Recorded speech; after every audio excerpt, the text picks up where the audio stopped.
Connectez-vous sur Illico Cash et profitez de votre banque mobile. Envoyez de l'argent à vos proches en quelques clics.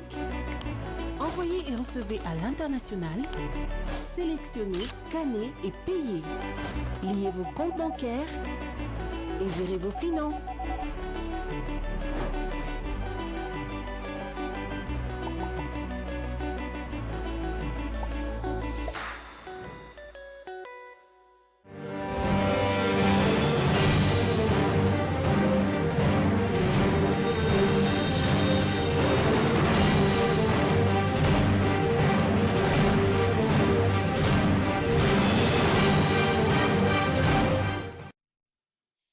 Sur la deuxième chaîne nationale, Madame, Monsieur, bienvenue dans cette grande édition du journal.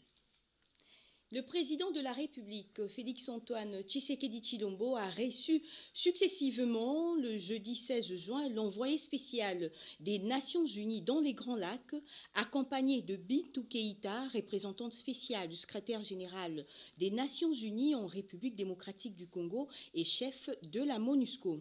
Ensuite, le chef de l'État a échangé avec une délégation de l'Union européenne conduite par Aude Mayo Kolich, chef de division Afrique centrale au service européen pour l'action extérieure. Elle était accompagnée par M. Châtaignier, l'ambassadeur de l'Union européenne en République démocratique du Congo. Les échanges ont porté sur la situation sécuritaire dans l'est du pays et la tension qui règne entre la République démocratique du Congo et le Rwanda suite au soutien de ce pays aux terroristes du M23. Les deux délégations ont eu des informations sur la réalité du conflit et ont marqué leur soutien aux initiatives diplomatiques pour trouver une solution pacifique à cette crise.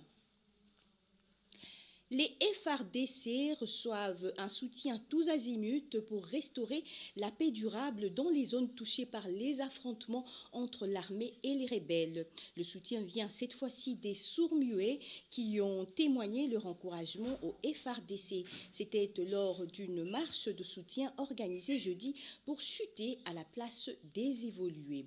Sur les pas des marcheurs, c'est Ndosimao pour le compte de la RTNC2. C'est sous un ciel bleu ensoleillé que les sourds-muets se sont mobilisés comme un seul homme pour compatir avec nos vaillants soldats des forces armées congolaises qui luttent jour et nuit pour la protection du sol congolais. Voilà ce qui justifie cette marche de soutien qui a débuté de la place des évolués jusqu'à la primature. La présidente de la délégation des sourds-muets s'exprime sur la motivation de leur marche. Nous, la population sourde, les parents, les jeunes filles, garçons en général, nous ne voudrons pas vraiment l'obscurité dans notre pays. Aussi, le porte-parole de cette association n'a pas manqué les mots. Nous avons beaucoup de soucis pour notre pays. La guerre à l'Est, les Rwandais sont venus dans notre pays faire quoi? C'est ainsi aujourd'hui nous sommes mobilisés pour venir nous rencontrer avec le Premier ministre et nous avons organisé la marche pour, en tout cas, soutenir les chefs du gouvernement à ce que la guerre à l'Est cesse et que soutenir aussi notre armée. Et nous prions Dieu pour que les Congos vraiment puissent avoir la victoire. La joie est immense pour eux de se joindre avec force jusqu'aux dernières énergies de soutenir le gouvernement congolais pour la paix. Une victoire de plus pour notre armée face aux rebelles des M23, prouesse saluée par le député national Jean-Pierre Passisa-Pamba qui s'aligne derrière les forces armées de la République démocratique du Congo et invite chaque compatriote à emboîter le pas. Il s'est ouvert à Odette Komba. Il faut ne pas être patriote pour manquer de messages à adresser à nos vaillantes forces armées, surtout qui sont au front au moment où nous parlons. Je crois que la manière dont ils sont en train de se battre pour sécuriser nos populations, en ce qui nous concerne, et ils ont tout notre soutien. Et certainement, nous devons trouver des mécanismes en marge de ce que fait le gouvernement pour un accompagnement un peu plus particulier, surtout en demandant au gouvernement de la République et à toutes les personnes de bonne foi pour leur doter des équipements nécessaires pour refaire cette armée que nous avons connue à l'époque. Parce que j'ai eu dernièrement les témoignages des armées étrangères, par exemple du Tchad et de l'Afrique de l'Ouest, tout comme de l'Afrique du Centre, qui se reconnaissent, c'est le cas également du Togo, qui se disent que voilà, nous avons été formés en République du Zaïre et nous en sommes capables. Tout ce qu'il nous faut en tant que parlementaires, dans le cadre de nos attributions, parce que le budget est en préparation, c'est d'allouer les moyens nécessaires pour leur permettre. Ils ont l'expertise, ils ont l'intelligence, ils ont la stratégie, ils ont tout ce qu'il leur faut maintenant. Et parce qu'ils sont courageux et même déterminés à défendre la patrie, en ce qui nous concerne, nous allons continuer également à nous assurer qu'il y a la logistique nécessaire pour les accompagner. L'humanité a célébré le jeudi 16 juin la journée mondiale de l'enfant africain. Occasion pour la journaliste Safi Mayali Bobati Agnès, coordonnatrice de l'ONG Action pour le développement et droits de l'homme et de l'enfant ADDF, de sensibiliser les élèves sur leurs droits.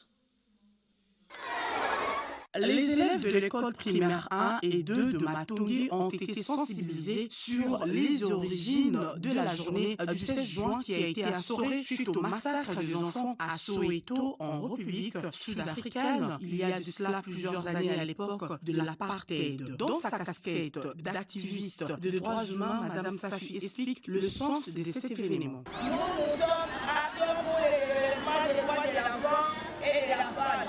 Nous militons pour les droits des enfants que vous êtes et des femmes que nous sommes. C'est pour cela que nous sommes venus partager avec vous la journée internationale des enfants africains.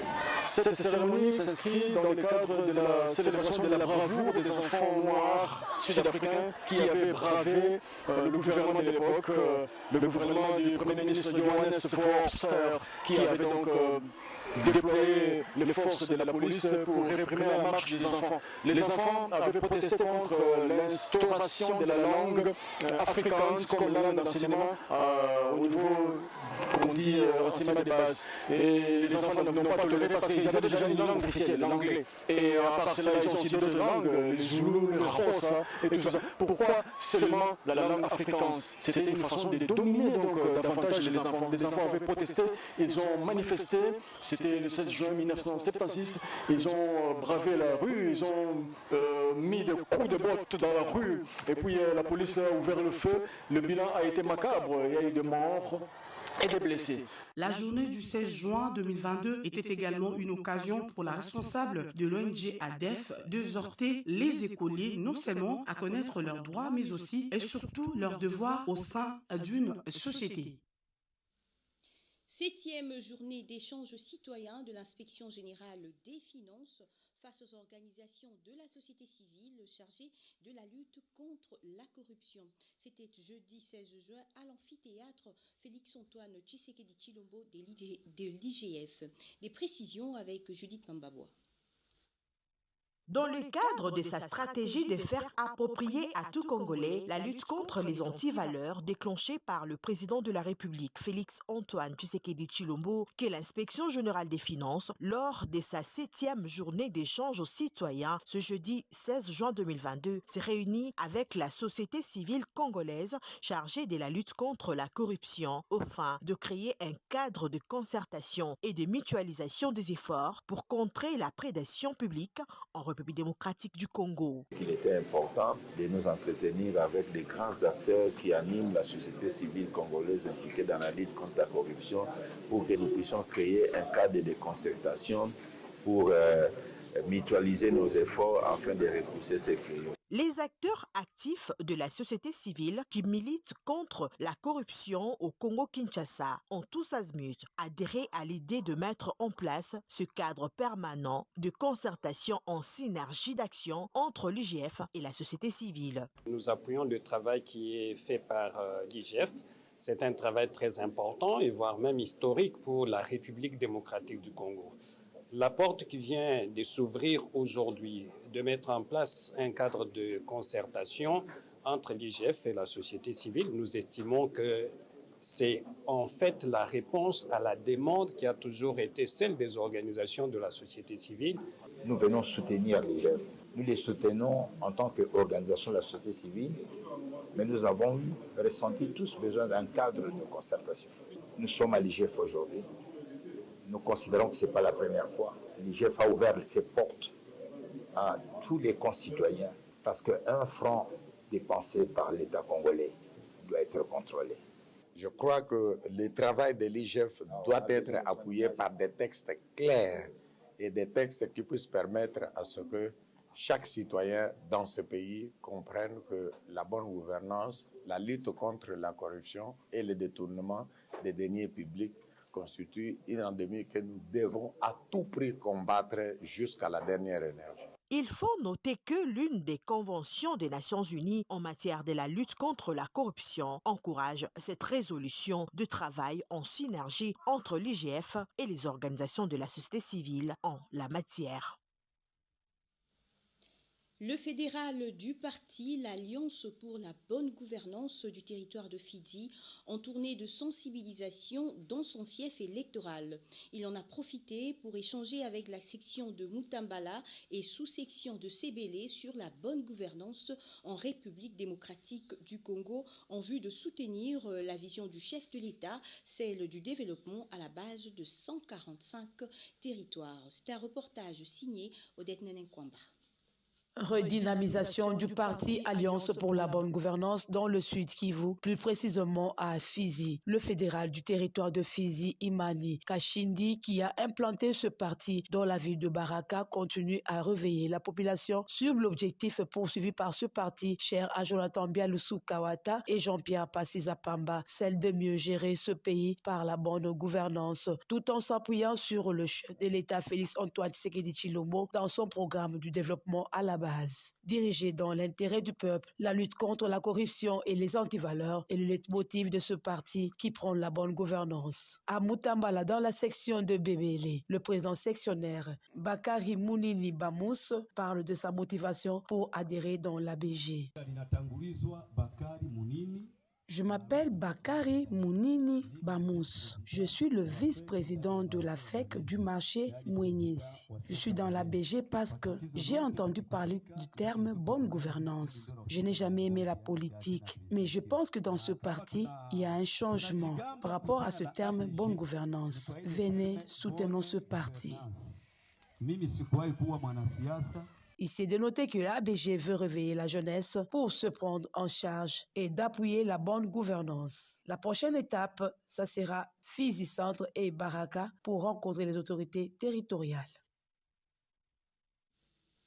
Parlons sport. Dans ce journal, le FC Saint-Éloi-Lupopo de Lubumbashi l'a emporté devant Daring Club Motema Pembe de Kinshasa sur la note d'1-0 jeudi 16 juin au stade Frédéric Kibasa Maliba de Lubumbashi. Un match comptant pour la 9e journée de la 27e édition de la Lina Foot. Revivez les temps forts de ce match à travers cet extrait choisi par Niklette Lutumba et Axel Kayongo.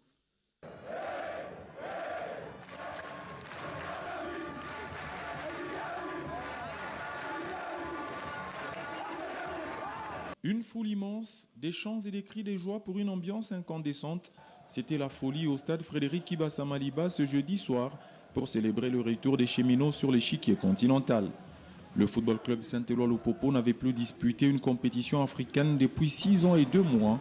Alors l'attente était très grande. Ambiance particulière dans les gradins au coup de sifflet final, mais sur le terrain, le morceau était très dur à croquer. Les visiteurs sont bien mieux rentrés dans la partie et la défense jaune et bleue concède quelques corners peu dangereux pour autant. Le football club Saint-Éloi-Lupopo démarre enfin son match et la tête plongeante de Zembélé reprenant le centre de Manoubola fait passer un frisson à la 34e minute. 6 minutes plus tard, Manoubola, pour sa première sous sa nouvelle tunique, transforme avec maestria le pénalty accordé aux cheminots après le contrôle de la main dans le grand rectangle. Sur coup franc, le mur se disloque, Massini frappe et le défenseur des Immaculés dévie la balle avec un bras levé.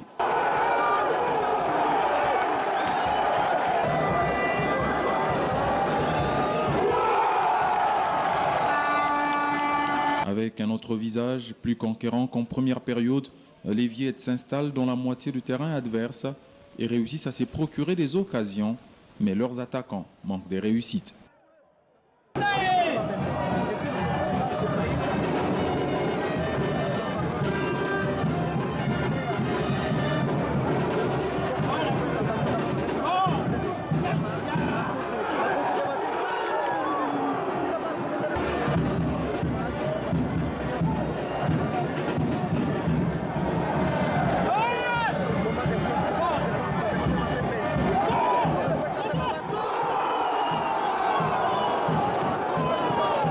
En toute fin de partie, Motema Pembe pousse et sème la panique devant le but de Yves Moukawa sans trouver la faille. Malheureusement, avec désormais 45 points au classement partiel, les protégés du boss Jacques Yaboula Katoué ne se feront plus rattraper.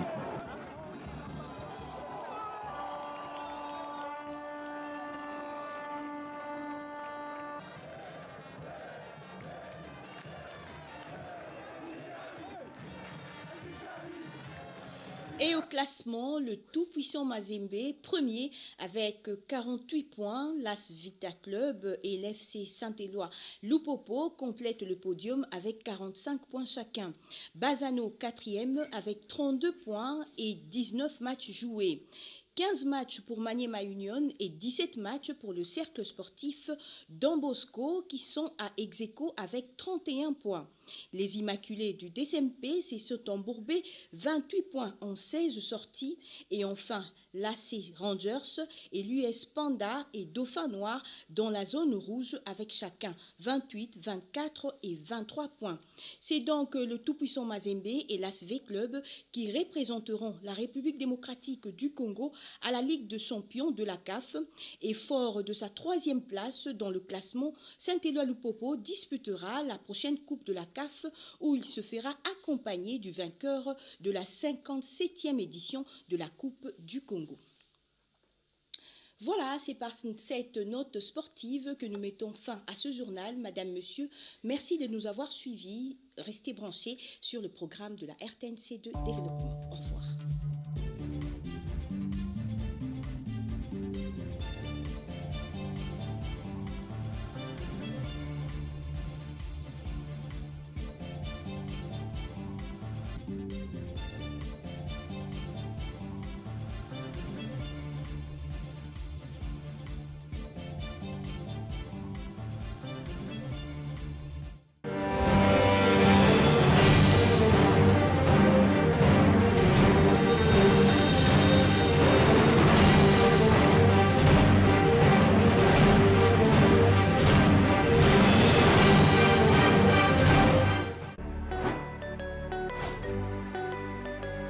Connectez-vous sur Illico Cash